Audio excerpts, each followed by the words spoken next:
दामाद की सास पार्ट 2। अब तक आपने सुना कि कावेरी जी अपनी तीनों बेटियों ईशा, मोहिनी और सुहाना की शादी 3 घर जमाई लड़कों के साथ करवा देती है।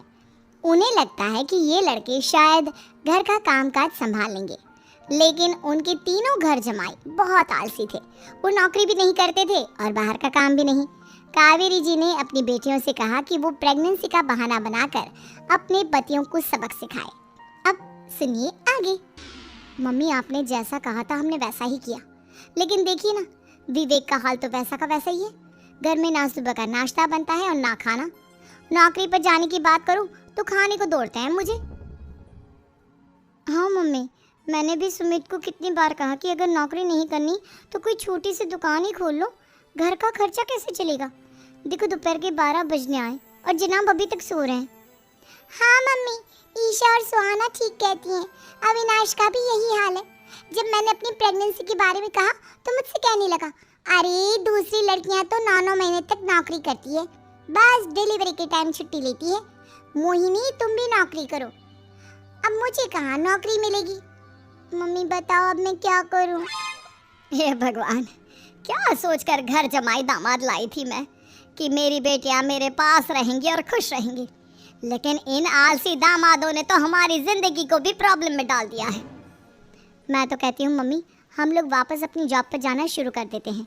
बता देते हैं इन लोगों को कि हमने प्रेगनेंसी का बहाना किया है। नहीं नहीं बेटा, ऐसी गलती भी मत करना। अगर तुमने ऐसा किया तो इन तीनों की आदत और ख़राब हो जाएगी। अरे आज नहीं तो कल कभी तो तुम प्रेग्नेंट होगी, तब वापस यही प्रॉब्लम आएगी। तब क्या करोगी तुम तीनों। हाँ मम्मी, आपकी बात तो बिल्कुल सही है। इन लोगों को तो सुधारना ही पड़ेगा। लेकिन कैसे? अपने बच्चों के आने की खबर सुनकर भी इन लोगों पर कोई असर नहीं हो रहा। पैसे कमाने के लिए घर से बाहर निकलना ही नहीं चाहते ये तीनों। अब मेरे दिमाग में एक प्लान आया है। तुम तीनों चिंता मत करो, उन तीनों को बुलाओ, फिर मैं बात करती हूँ।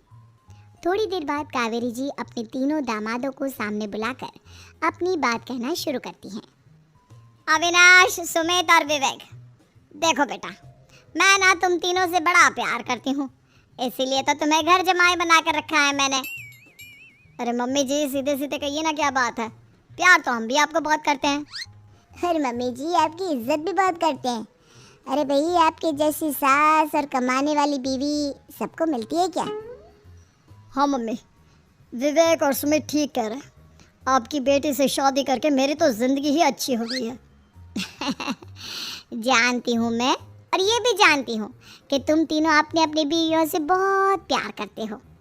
बेटा, बात ऐसी है कि हमारे कुल गुरु ने कहा है कि प्रेग्नेंट होने के बाद मेरी तीनों बेटियाँ शुरू के 4 महीने हमारे गांव में जाकर रहेगी, जहाँ मेरे चाचा जी रहते हैं।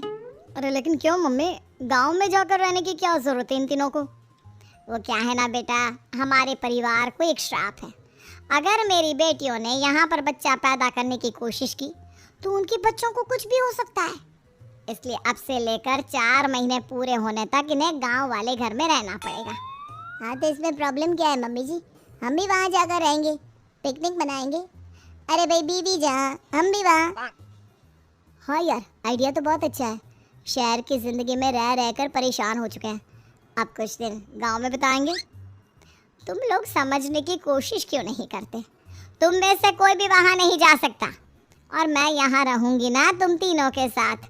4 महीने की तो बात है, उसके बाद ये तीनों ही लौट कर आ जाएंगी।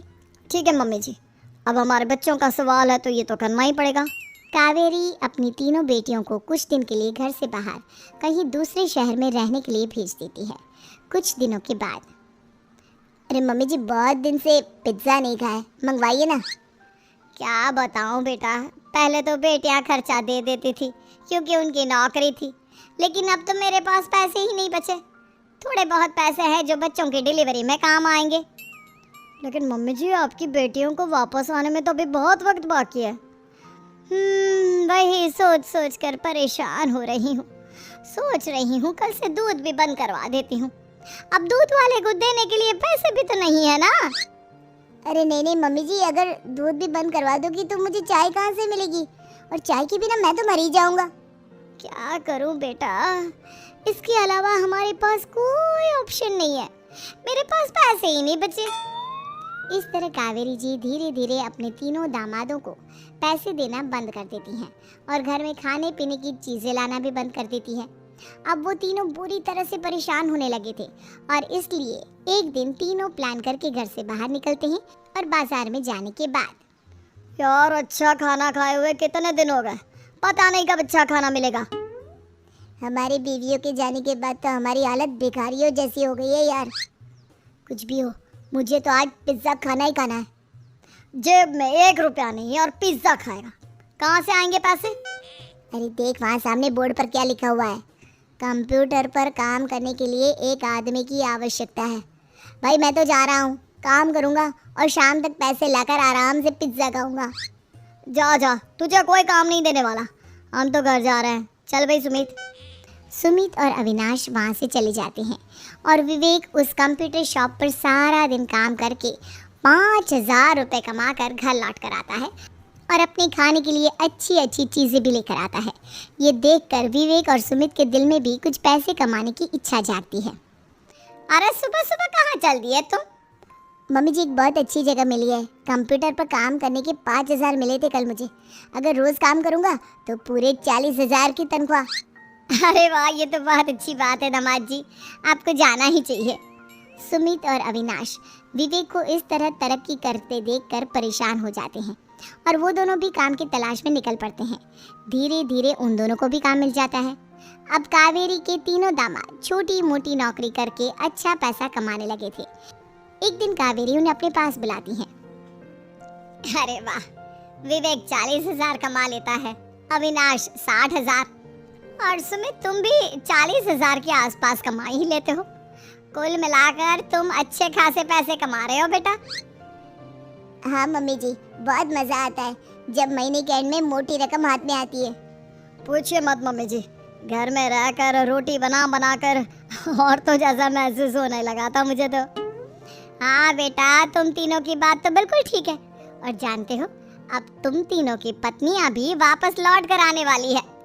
लेकिन मम्मी जी अभी तो उन्हें गए सिर्फ 2 महीने हुए हैं, आपने तो कहा था वो 4 महीने के बाद लौट कर आएंगी।